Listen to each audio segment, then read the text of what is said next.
മണാലിയിലേക്ക് യാത്ര പോയി വൈറലായ നബീസുമ്മയുടെ കഥ പോലെ ഇതാ അല്ല സുബൈദ നബിസത്ത 2 സെന്റ് സ്ഥലമൊന്നും വിൽക്കണ്ട, കുറഞ്ഞ കായുള്ളൂ ഇതങ്ങനെ വന്നിട്ട് മണലിൽ കളിക്കാന്. ഇനി ആരൊക്കെ പോരാത്ത വെച്ചാൽ എല്ലാരും പറഞ്ഞയച്ചല്ല, 2 സെന്റ് ഒന്നും വിൽക്കണ്ടെന്ന് പറഞ്ഞേക്ക്. ഈ ടീമിന്റെ കൂടെ വലിയ സെന്റിന് കായൊന്നും ആവൂലാന്ന്, ചെറിയ പൈസ കുറച്ച് ഒരു കൂട്ടിട്ട് എല്ലാരും വന്ന് കളിക്കും മക്കളെ.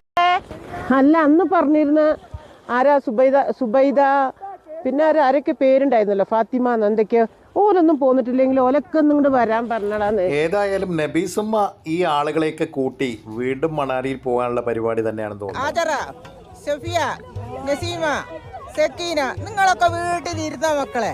എന്താ രസം, എന്താ ഞാൻ റിച്ചുവിന്റെ കൂടി വന്നിട്ട് അടിപൊളിയല്ലേ, വന്നടി മക്കളെ. ഈ വിശാല ലോകത്തിന്റെ നീലാകാശവും പച്ചക്കടലും ചുവന്ന ഭൂമിയും ഒക്കെ കാണാൻ ഇനിയും ഒരുപാട് ആളുകൾ ഇറങ്ങിപ്പുറപ്പെടും. കുരു പൊട്ടുന്നവർക്ക് പൊട്ടട്ടെ.